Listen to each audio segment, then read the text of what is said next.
pastor Lucas, nós conversando, disse, rapaz, vamos montar uma estrutura dentro desse material, um material rico, e a gente montou, né, essa série de estudos e colocamos o tema vida abundante, né?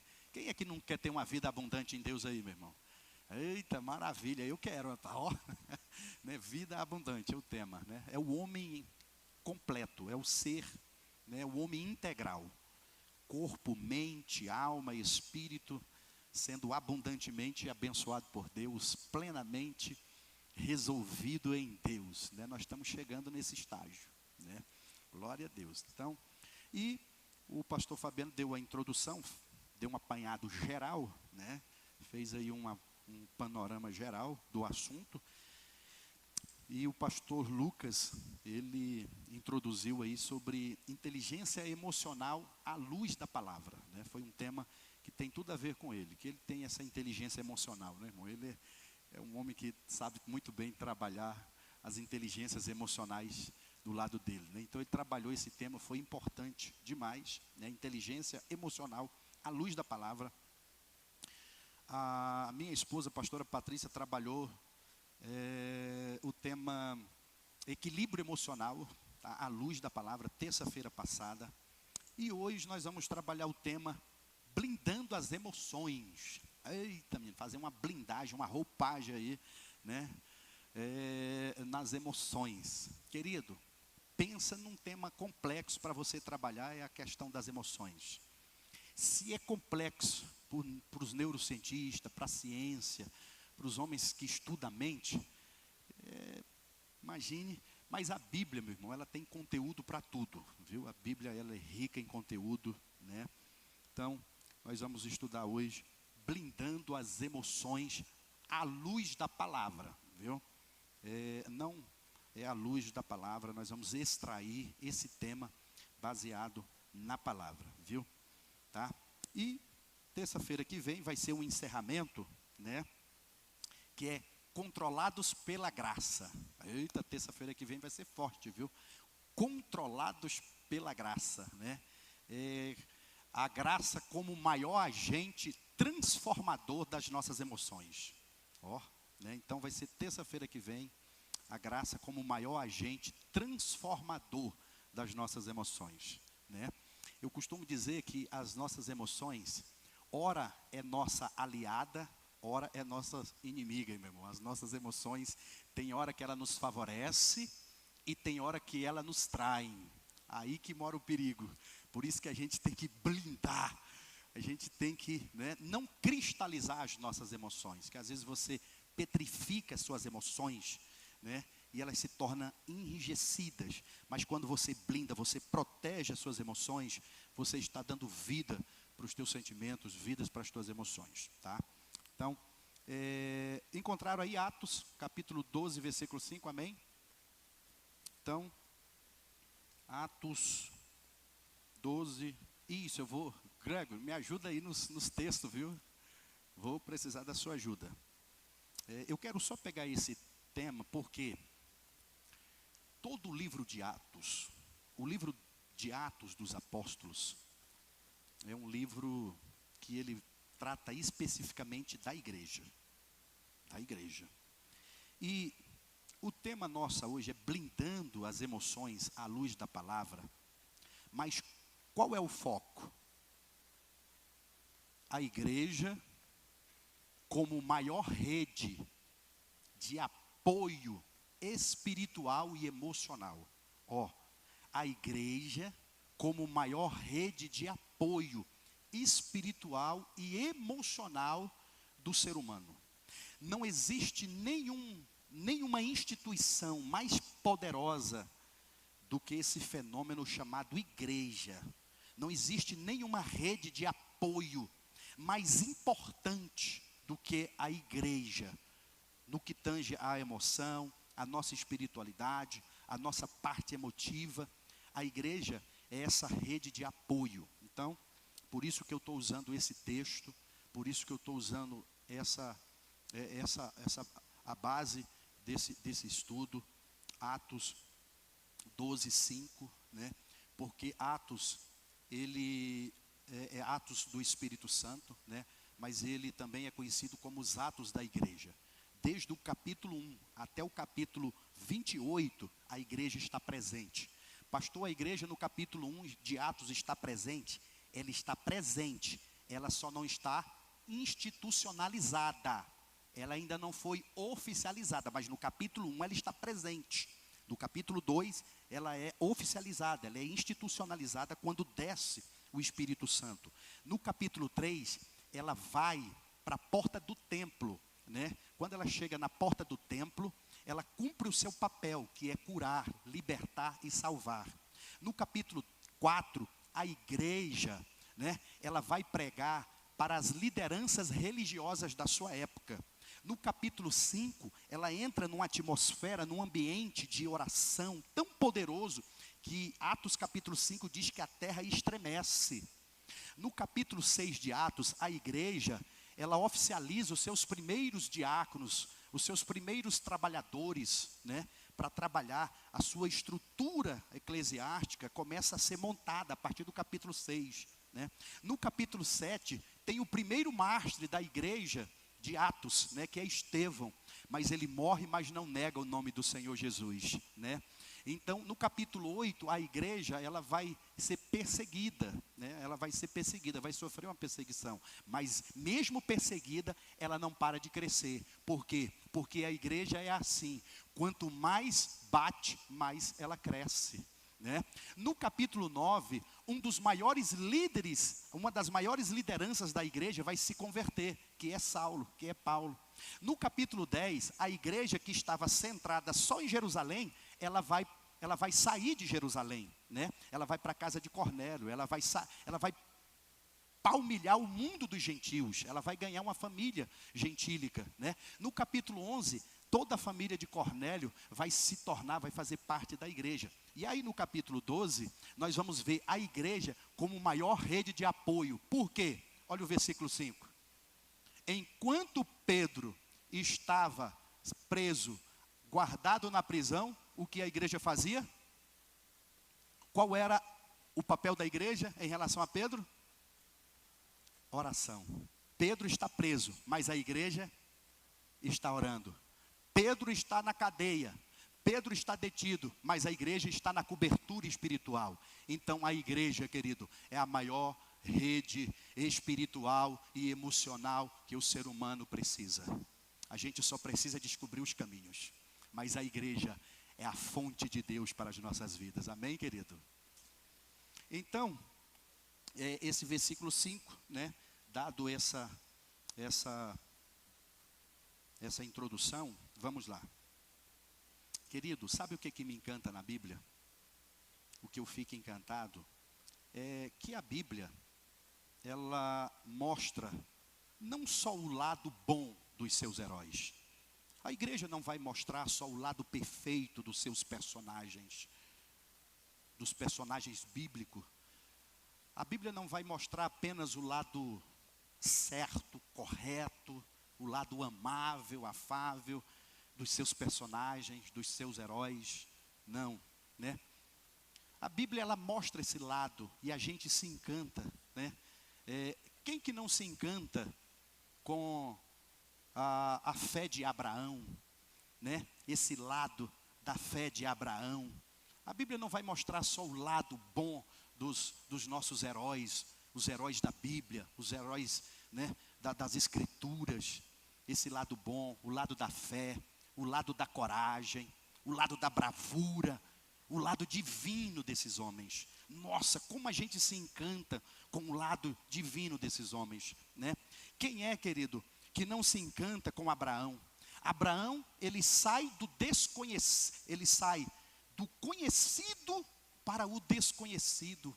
Olha só, ele sai de um mundo conhecido em busca de algo que ele não conhece, né? Uau, a gente se encanta com Abraão, pai da fé, né? Quem não admira, né? Quem não admira a coragem de Davi? A coragem de Davi, um menino que venceu um gigante, meninos vencendo homens. Olha só, meu Deus, você fica, uau, a história nos encanta, a história a gente fica admirado. Meninos vencendo homens, gente, Isso não existe, só em conto de fada, né? Não, querido, na Bíblia, meninos vencem homens, e homens guerreiros, e homens fortes, né? Quem que nunca se encantou com a bravura de Gideão? Gideão, querido, o que Gideão faz? Olha, em Gideão nós vamos aprender que o menos se torna mais. Em Gideão, quem não se canta diz: uau, pastor, parece que a conta não bate com Gideão. Como é que o menos é mais? Porque Gideão, querido, olha só, um exército de 300 homens, 300 homens, e não eram homens de guerra não, eram homens que sabiam tocar só buzina, eram homens que só carregava cântaro, e eram homens que só conseguia, né, acender fogo, só, não eram guerreiros, não eram homens treinados. Como é que 300 homens vence um exército de 135 mil soldados? Já pensou? Porque foi assim. E se você fizer a conta, 300 e dividir em 135 mil, vai dar 450 homens para cada homem de Gideão. Já pensou, querido? A gente se encanta, a gente diz: meu Deus, Gideão é um herói, Gideão é o cara. Rapaz, ele com 300 homens venceu um exército de 135 mil. Rapaz, a gente se encanta com esse lado, né? Quem não fica se perguntando como é que homens comuns, homens como os apóstolos, pescadores, né? Pedro, João e Tiago, fizeram coisas extraordinárias, que deixaram sábios, inteligentes, homens perplexos, com tamanha sabedoria. A gente fica assim por entender, gente, esse lado desses homens bíblicos, desses heróis, é lindo, né, de se estudar, é lindo de se ver. Só, querido, que tem um lado que a Bíblia faz questão também de revelar. A Bíblia não revela só esse lado do heroísmo, esse lado da bravura, esse lado da coragem, esse lado divino, né, dos nossos heróis. A Bíblia também faz questão de trabalhar o lado humano desses homens, o lado homem, o lado humano desses homens. E como lado humano, a Bíblia vai revelar que esses homens, eles eram suscetíveis a traumas, suscetíveis a conflitos internos terríveis, que esses homens, querido, eram suscetíveis a fraquezas emocionais. Eles passavam também por complexo emocional forte. Esses homens que eu acabei de citar aqui para vocês, que eram um leão, eram homens poderosos, né? Mas que viveu em crises. Vai mostrar também esse lado. A Bíblia vai revelar que esses homens, que é conhecido por nós como esses super-heróis, homens tremendos, esses homens também, eles tiveram as suas crises, os seus traumas, as suas fraquezas, os seus complexos. Eles também tiveram os seus momentos de complexidade. A Bíblia vai revelar também o lado emocional desses homens, essa parte emocional desses homens. Aliás, quem nunca, querido, quem nunca se viu, ou quem nunca foi testado ao extremo? Você já foi testado ao extremo? Você já esteve no limite das suas emoções, assim no ponto mais alto das suas emoções, né? Quem nunca foi? Quem nunca esteve, né? Esses homens, querido, eles passaram por tudo isso.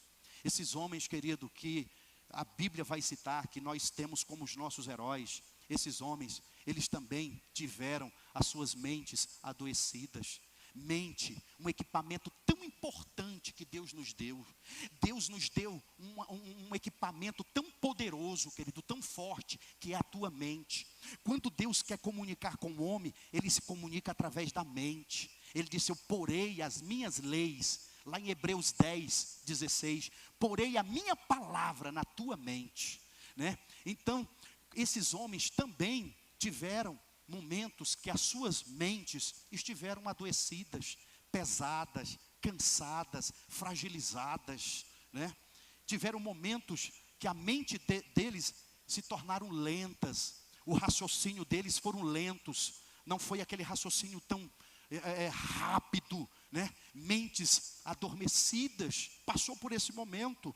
Teve momento que esses personagens, querido, teve os seus sentimentos confusos, sabe? Aquele momento que os seus sentimentos estão turvos, estão embaraçosos, aqueles momentos que os nossos sentimentos parece que entra numa confusão, numa perplexidade, sabe? Esses homens também viveram isso, esses homens também passaram por isso. A Bíblia vai mostrar o lado frágil, o lado humano desses homens. Homens que em algum momento de suas vidas entraram num estágio de desesperança. Sabe o que é isso, meu irmão? Você entrar num estágio de desesperança. Em algum momento esses homens, né? E não só homens não, mas mulheres, entraram num estágio de isolamento, de afastamento, né? Enfrentaram a solidão. Sabe o que é isso? Esses homens passaram por isso. Esses homens viveram isso. Esses homens enfrentaram isso. Enfrentaram o medo, enfrentaram o pânico, enfrentou, né, as fobias da vida, enfrentaram os traumas da vida. Esses homens enfrentaram o desespero. Eles passaram pelo desespero, né? Eles passaram pela dor. Eles passaram pela dor, pelo sofrimento. Eles enfrentaram a dor de perto. A dor esteve cara a cara com eles, esteve de frente deles.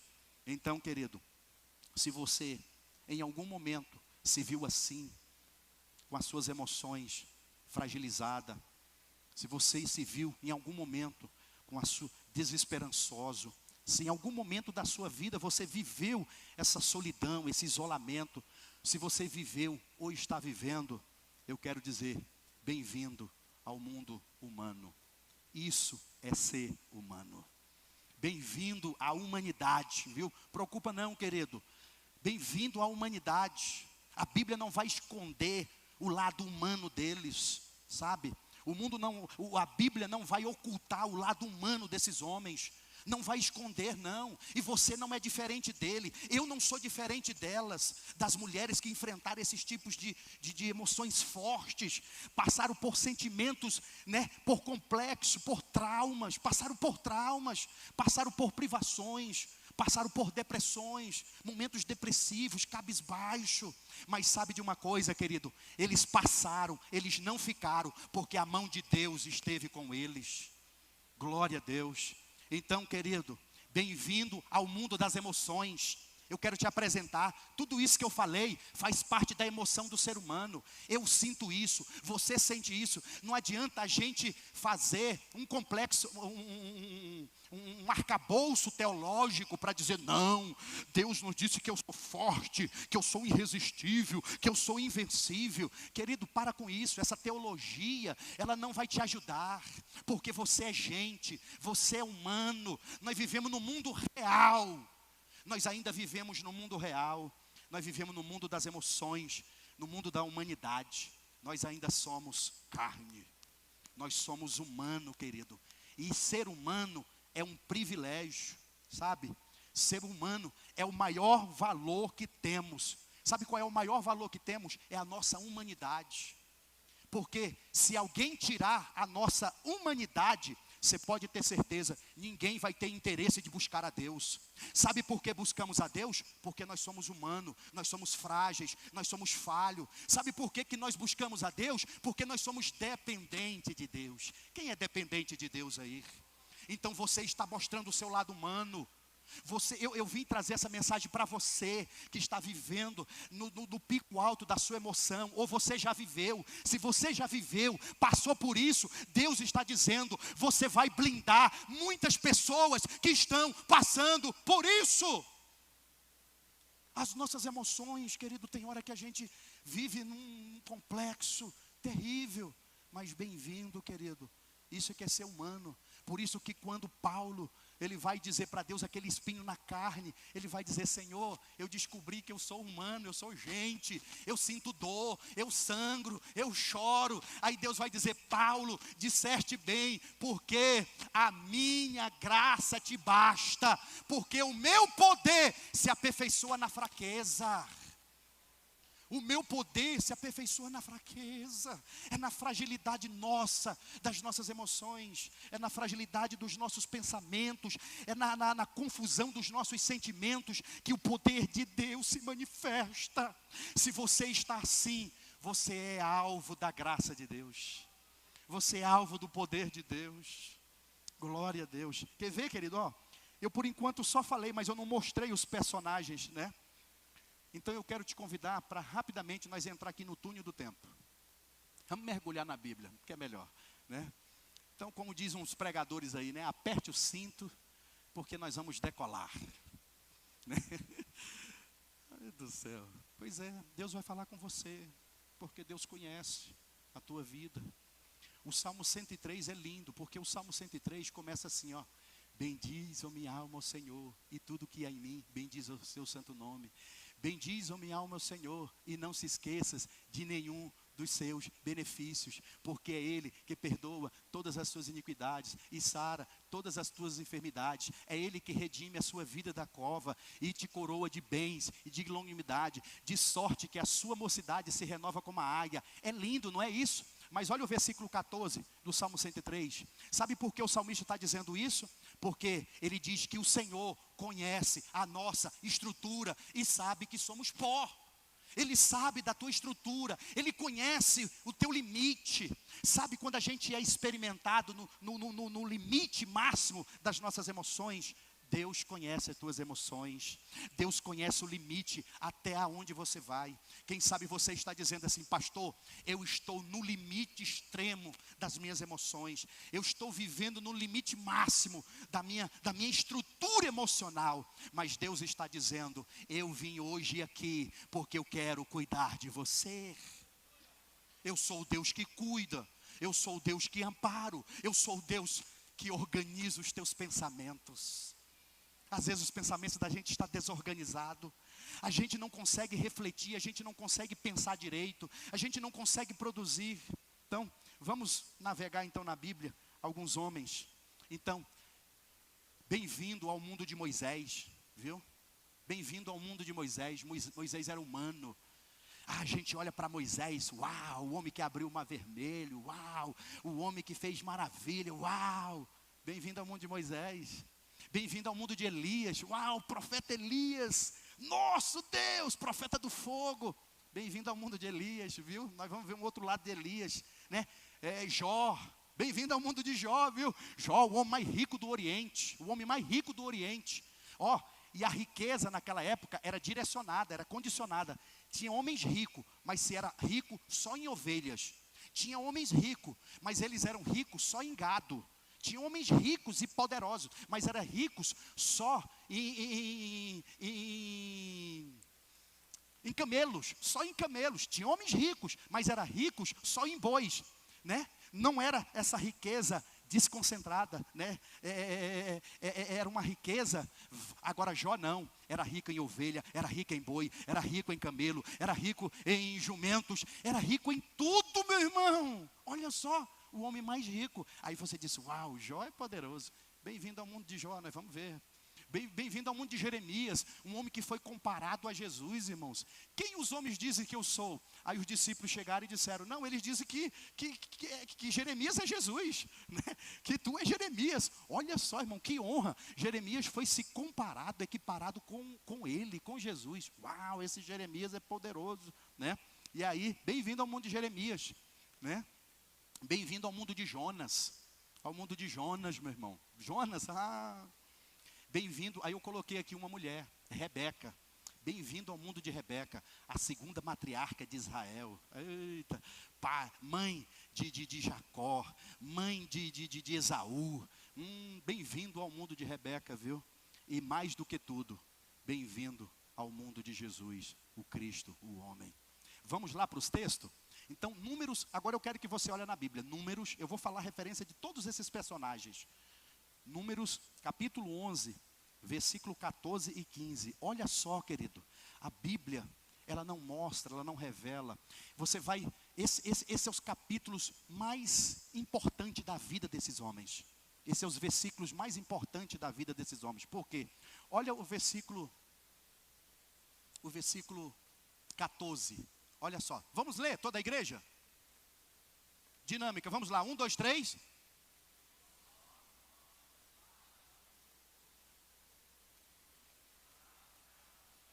15.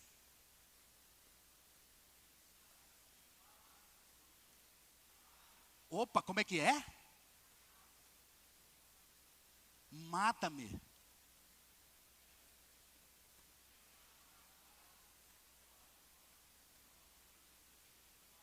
Olha só. Querido, você viu essa declaração de Moisés? Você viu essa declaração de Moisés? Senhor, a carga está pesada.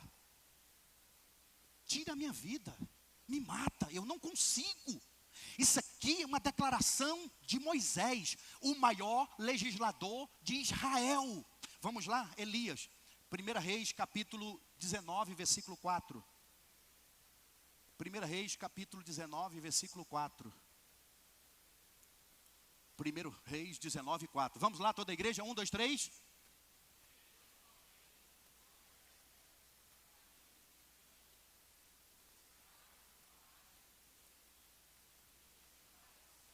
Fez o quê? E disse.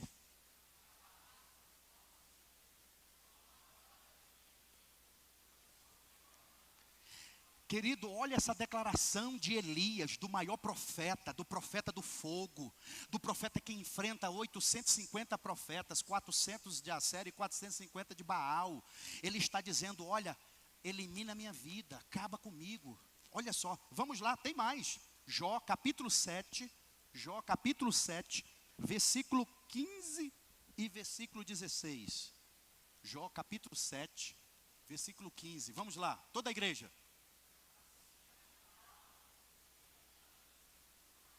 Meu Deus.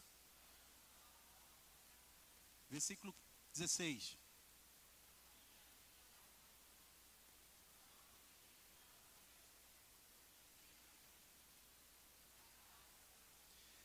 Querido, isso aqui é o primeiro patriarca bíblico, antes de Abraão, antes de Isaac, antes de Jacó. Olha o conflito que ele está vivendo. Olha as tensões que ele está vivendo. Ele está dizendo, isso aqui é um recorte da fala dele. Sentimentos, tem muitas pessoas que ignoram sentimentos, que desprezam sentimentos, que desprezam a emoção, principalmente familiares. Diz não, ele está falando isso porque ele está fazendo biquinho, ele está fazendo isso porque ele está querendo chamar atenção, ele está fazendo isso porque ele está criando drama. Querido, nunca rejeite um sentimento, nunca duvide do sentimento de alguém. Isso aqui é um sentimento de um homem, de um patriarca, de um homem conhecido, de um homem guerreiro. Agora vamos lá, mais uma referência, Jeremias capítulo 20, versículo 14. Olha o sentimento também de um outro profeta, Jeremias capítulo 20, versículo 14. Olha o que ele vai dizer, nos conflitos da sua alma. Nos mais complexos dos seus conflitos internos. Olha o que ele vai dizer, querido, isso é muito forte. Aí, toda a igreja?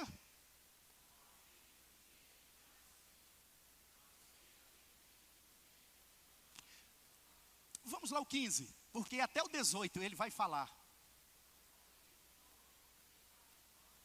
Meu Deus.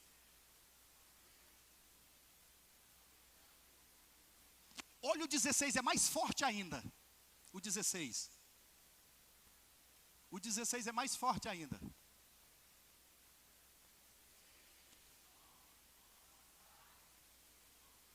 Meu Deus.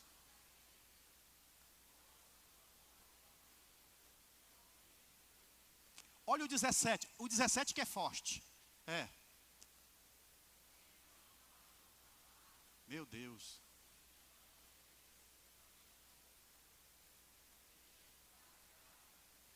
Meu Deus, né? Olha o 18 para encerrar.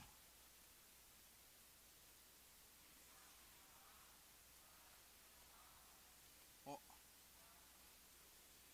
Eu só saí para ver fadiga, trabalho e tristeza, foi para isso que eu saí. Olha a complexidade do que esse homem está vivendo. Querido, eu quero te levar para um livro, para um nível, porque o nosso tema desse estudo te leva a isso. A gente não deve brincar com as emoções. As minhas emoções, aquilo que você passa, aquilo que eu enfrento, aquilo que você enfrentou, vê, é coisa muito séria, porque a Bíblia, ela trata de forma muito séria essa questão. Olha um outro, Jonas, capítulo 4, versículo 3. Capítulo 4, versículo 3. Olha Jonas, capítulo 4, versículo 3. Jonas capítulo 4, versículo 3. Jonas. Ô Jonas. Lembrou bem. Olha só, olha o que Jonas diz, querido.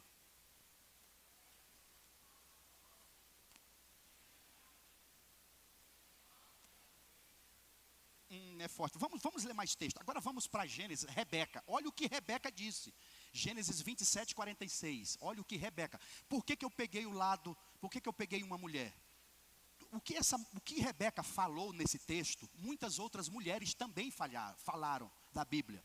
A gente é que às vezes não percebe, a gente passa despercebido. Muitas mulheres falaram isso que Rebeca falou. Olha o que ela falou. 1, 2, 3. Enfadada.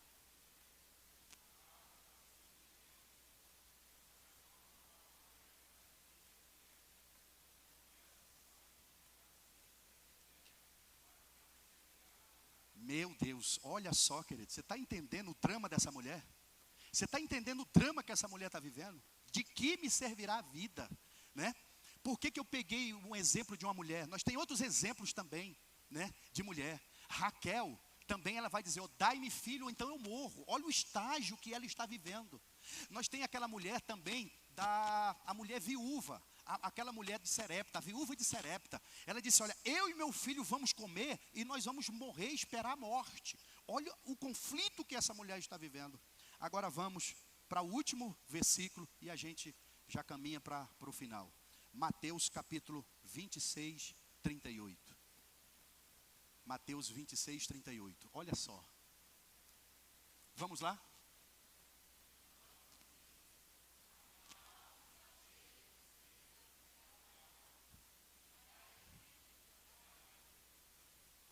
Você percebeu, querido, como esses textos eles se fundem? Você percebeu que esses textos eles falam da mesma coisa?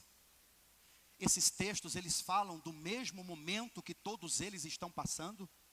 Esse texto, todos esses textos, o que esses textos têm em comum, querido? Vocês perceberam? O que eles têm em comum? E o que esses homens, essas mulheres é para nós? O que elas representam para nós hoje? O que eles representam para nós? Eles são o nosso estandarte da fé, esses homens que eu citei aqui. Esses homens são o nosso baluarte da fé. Esses homens, eles são os nossos heróis. Mas os nossos heróis, eles não usam capas. Os nossos heróis não usam cuecas por cima da calça, meu irmão. Os nossos heróis, eles não andam de bate-móvel, eles não andam. Os nossos heróis também sangram. Os nossos heróis são de carne e osso. Os nossos heróis também gemem. Os nossos heróis também fazem conflito. Nunca perca a referência de alguém que você às vezes tratou na mais alta estima, porque às vezes está vivendo num estágio de tensão, de conflito. Parece que aquela pessoa não é mais referência para a sua vida. Aí sim que ela é. Sabe por quê, querido? O que esses textos têm em comum? Porque todos esses personagens, com exceção de Jesus, todos eles tentaram desistir da vida. Todos eles, você viu? Todos eles abriram mão da vida. Em algum momento da vida deles, ele disse, olha, eu não vivo, para que servir? Eram homens que estavam na luta. Eram homens que estavam no labor. Eram homens e mulheres que estavam na frente da batalha. Eram lideranças. Eram homens que tinham fé. Eram homens que eram carregados de uma coragem imensa. Eram homens que tinham uma bravura impecável. Aleluias. Mas em algum momento da vida, querido, porque a vida não é só flores, a vida não é só passeio, a vida não é só curtição. O caminho da fé é o caminho árduo. O caminho da fé, às vezes nós nos quebramos no caminho da fé. Às vezes nós entramos nos nossos complexos no caminho da fé. Às vezes entramos nos nossos desesperos no caminho da fé. Às vezes entramos no caminho da desesperança, no caminho do isolamento, no caminho da solidão. Mas tem uma coisa, querido. Todos esses personagens, olha só, quando Moisés declarou, e Moisés faz uma declaração violenta, ele fala assim, ó, Senhor, A pressão é grande. Imagine como a pressão que esse homem estava vivendo. É o que muitas vezes eu e você já viveu, ou às vezes está vivendo. Uma pressão pelo trabalho, pela família, aquela pressão tão grande. Aí Moisés está dizendo, querido, olha, a pressão é tão grande, Senhor, tira a minha vida. Deus, tira. É muito forte isso aqui. Em algum momento, querido, Moisés baixou a guarda. Elias está dizendo, Deus basta. Olha o versículo 4, Deus basta. Tem gente que está dizendo, Deus basta. Deus, eu não suporto mais. Basta, Senhor, põe um limite. Eu estou no meu limite, eu estou no meu extremo. Basta, Senhor. Eu estou com as minhas emoções, com os meus sentimentos. Estou no meu limite. Tem gente que já ultrapassou o limite. Tem gente que já ultrapassou o limite. Olha Jó. Jó está dizendo assim, Senhor, eu não tenho vontade mais. Olha, não tenho vontade mais. O que Jó queria não era perder a vida. Ele queria acabar, era com a dor. Era com o sofrimento, era com a dor. A dor era forte. Querido, você vai ver Jeremias está dizendo, Deus, por que eu não morri dentro do ventre da minha mãe? Por que eu não fui sepultado lá junto? Por quê? Porque quando eu vim, eu só vejo tristeza, eu vejo fadiga, eu só vejo aflição. Olha o momento que o homem que estava vendo, olha o homem que no capítulo 1 estava vendo o quê? Ele estava vendo Deus, ele estava vendo um galho de amendoeira. Deus pergunta para Jeremias, Jeremias, o que é que tu está vendo, Jeremias? Capítulo 1, Jeremias diz, Senhor, eu estou vendo um galho de amendoeira. Agora, o que ele está vendo, querido? Versículo 18, eu estou vendo fadiga, estou vendo trabalho, estou vendo luta, estou vendo complicações. Olha só, querido. Olha só, Rebeca vai sussurrar. E o mais emblemático de todos, Cristo Jesus, vai dizer, Senhor, a minha alma está angustiada até a morte. Sabe por quê esses homens venceram? Sabe por que essas mulheres superaram esses traumas, esses complexos? Sabe por quê, meu irmão? Simples. Porque alguém não desistiu deles. Alguém não desistiu de Moisés.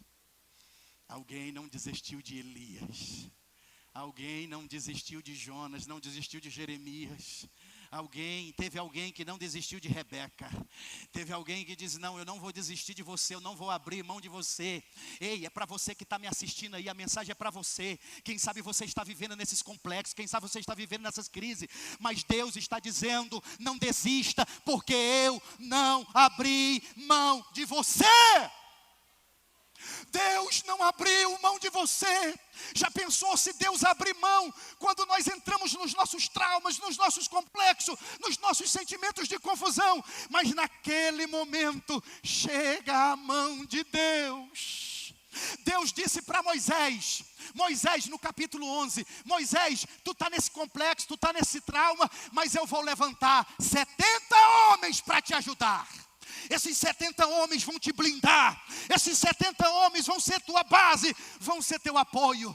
Deus disse para Elias, quando estava no trauma, nos seus complexos, disse, Elias, levanta, porque tem pão, tem água, tem comida, tem fogo para te aquecer. Come e bebe, porque você ainda vai caminhar uma jornada longa.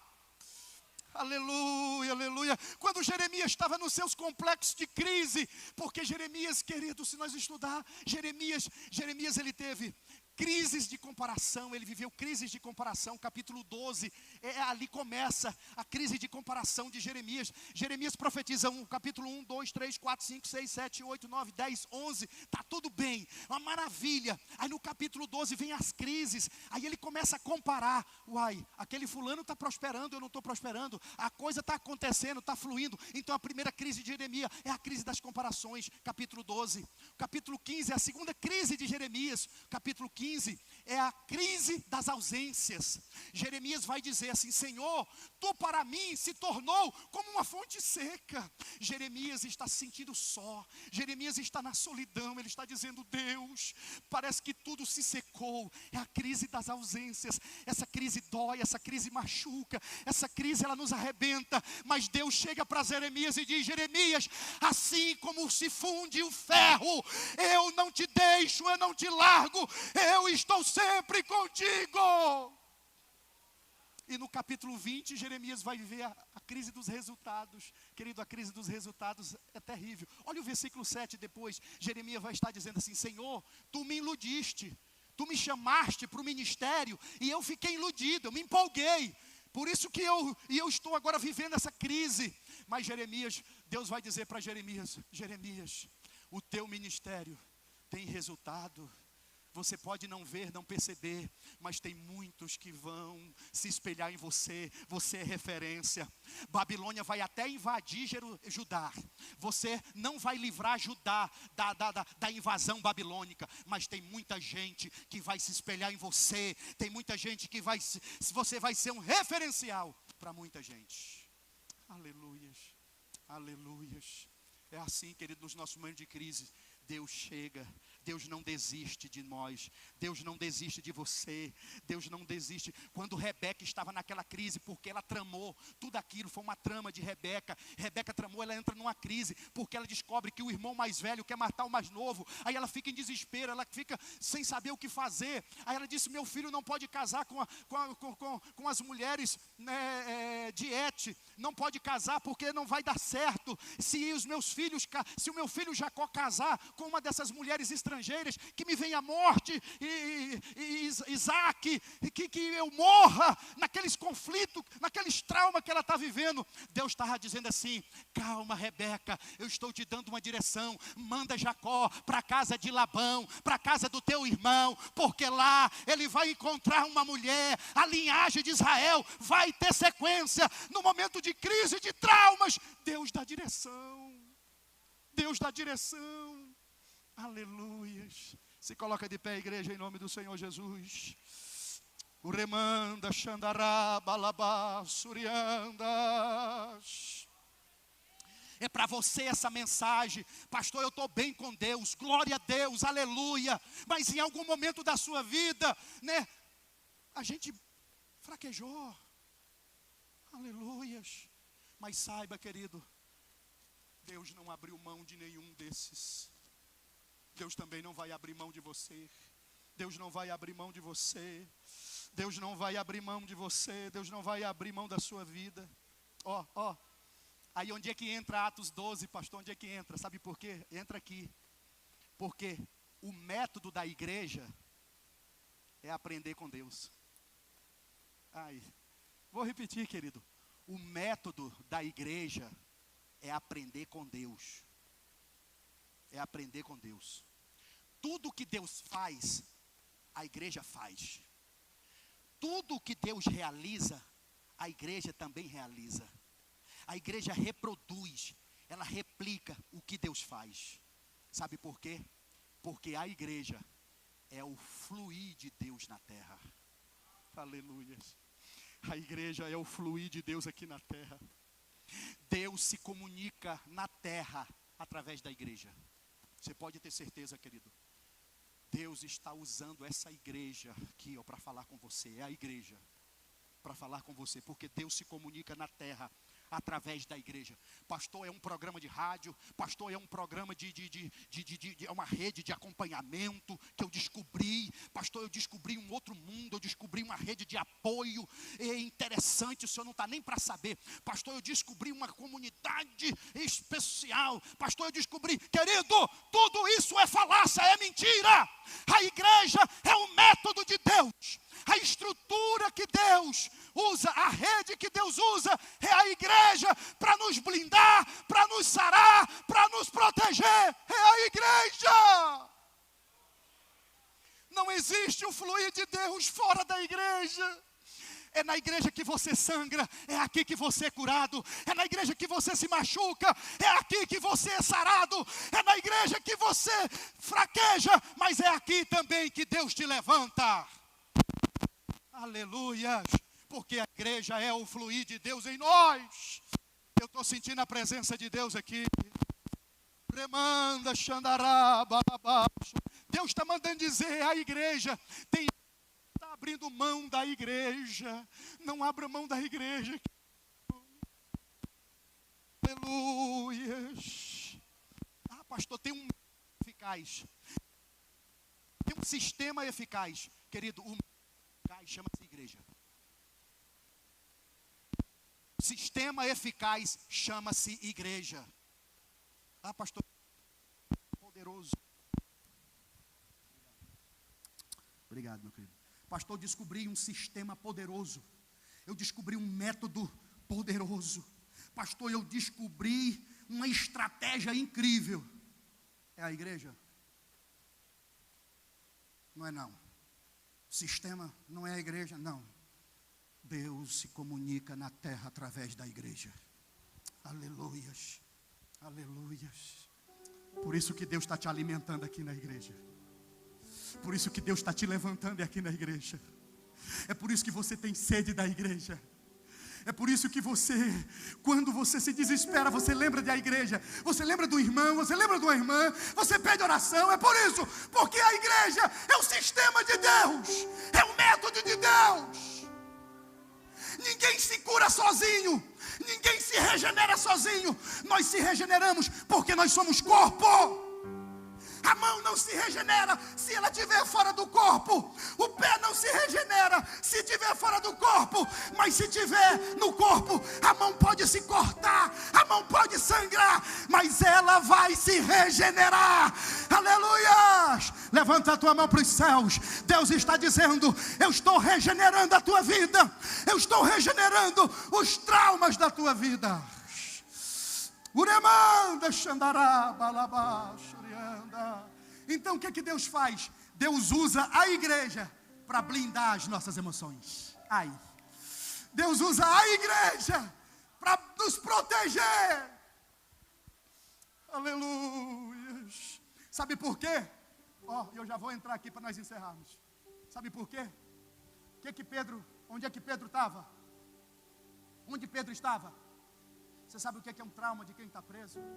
Mas tem muita gente que não está preso, não é atrás de umas grades. Está preso aqui, prisões mentais. Estão presos. Estão cativos. Pedro está preso.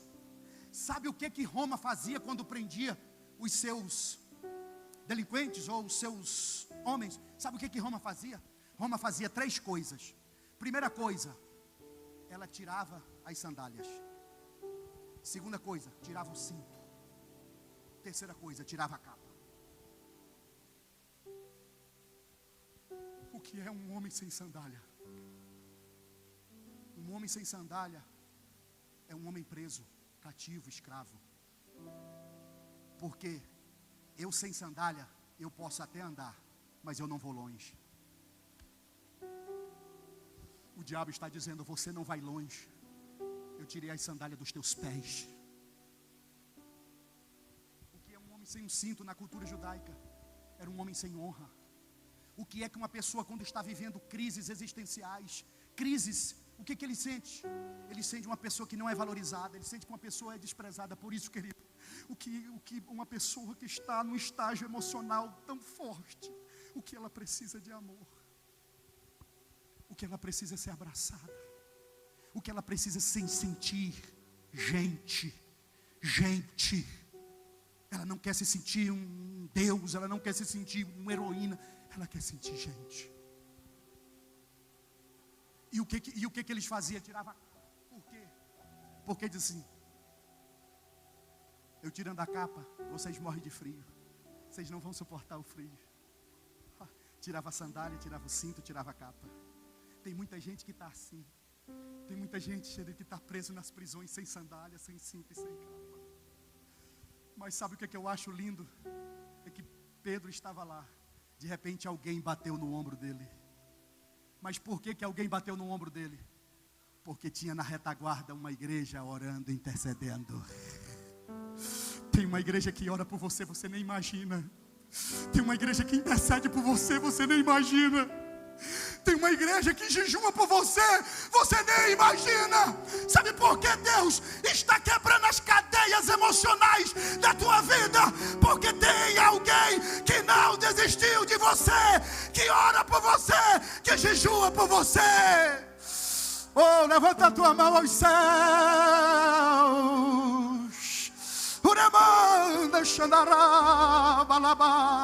O diabo está dizendo: eu vou te matar de frio, você vai morrer frio emocionalmente. E Deus está dizendo: vai não, porque o que o diabo tirou, eu vou devolver, porque a igreja está orando.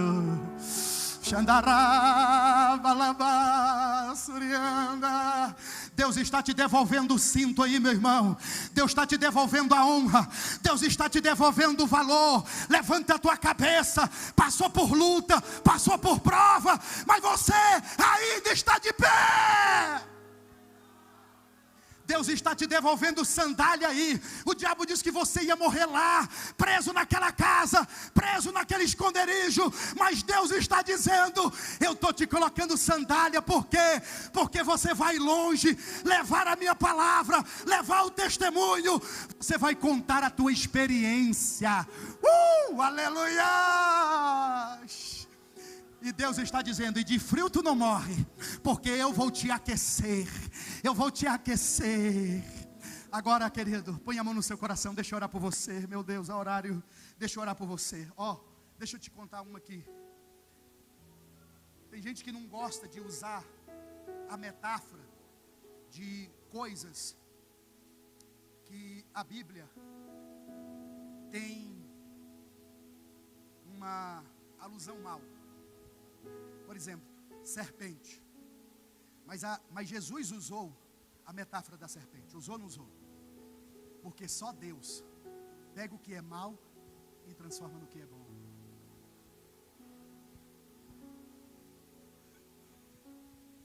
Porque o olhar de Deus é bom. Serpente é coisa má, pastor. É víbora, é venenosa. Mas Deus diz: seja prudente. Ele viu algo de bom. Só quem é bom consegue tirar algo de bom, ver algo de bom. Qual é a metáfora, pastor? Do lobo. Pastor, mas lobo é coisa. Eu sou ovelha, não sou lobo. Mas é aquilo que eu falei: até Deus tira coisas boas de coisas ruins, de coisas maus. Sabe onde é que está a força do lobo? A força do lobo está na matilha. Sabe onde é que está a força da matilha? Está no lobo. Quem é o lobo sem a matilha? E quem é a matilha sem o lobo? Sabe o que Deus está dizendo? Sabe onde é que está a tua força? Está aqui na igreja. Tua força está aqui na igreja. Você lá fora, você não consegue. Você lá fora, você não vai dar certo. Lá fora você vai morrer. Lá fora você vai viver a vida presa fácil. Deus está dizendo: ei, a tua força está aqui. Porque a tua força, a força dos membros está na igreja. E a força da igreja está nos seus membros. Levanta a tua mão para os céus. Deixa eu orar por você, deixa eu orar por você. Pai, fortalece esse irmão, fortalece essa irmã, fortalece esse líder, fortalece ela. Blinda hoje as suas emoções. Blinda hoje, Senhor. Crie uma blindagem poderosa. Crie uma blindagem hoje, meu Deus, em nome de Jesus. Em nome de Jesus. E de forma que ele se fortaleça em nome de Jesus. Diga: blindados por Deus. Que Deus abençoe em Cristo Jesus. Glória a Deus. Queridos, paz do Senhor. Continue de pé. Nós já vamos orar, agradecer a Deus por essa palavra poderosa, palavra que nos renova.